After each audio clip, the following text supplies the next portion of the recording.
Hi అండి. ఈరోజు అటుకులతో వడలు చేసుకుందాం. ముందుగా ఒక గిన్నె తీసుకొని 2 కప్పులు అటుకులు తీసుకొని వాటర్ వేసి ఇవి బాగా క్లీన్గా కడుక్కోవాలి 2-3 సార్లుగా. డస్ట్ ఎక్కువ ఉండిద్ది అటుకుల్లో. కొంచెం వాటర్ చల్లేసి ఇప్పుడు మూత పెట్టాలి.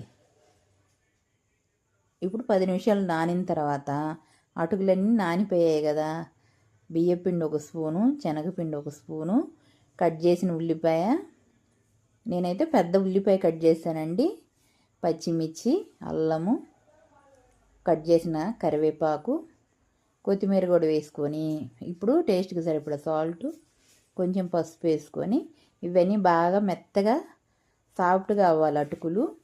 అప్పుడు వరకు కలుపుకొని నేనైతే ఒక చిన్న కప్పు పెరుగు తీసుకున్నా.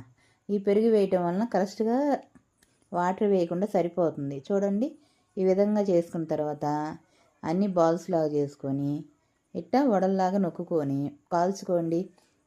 ఇప్పుడు ఇన్స్టెంట్గా వడలు చేసేసుకోవచ్చు. టిఫిన్ చేయడానికి పిండి ఏమీ లేనప్పుడు ఇలా వడలు చేయండి, చాలా బాగా వస్తాయి. ఏ పిండి నానబెట్టక్కర్లేదు. దోశ పిండి లేదు, ఇడ్లీ పిండి లేదు, వడపిండి గుండ్లు నానబెట్టలేదు అన్న బాధ లేకుండా ఈజీగా అప్పుడప్పుడు ట్రై చేయండి. ఇవి అయితే కొంచెం ఆయిల్గా ఉంటాయి కాబట్టి టిష్యూ పేపర్ మీద కానీ కాటన్ క్లాత్ మీద కానీ 1 నిమిషం ఉంచితే ఆయిల్ అంతా ఎగస్ట్రా ఆయిల్ లాగేస్తాయి. వడలైతే అన్నీ ఈ విధంగా వేసుకోండి.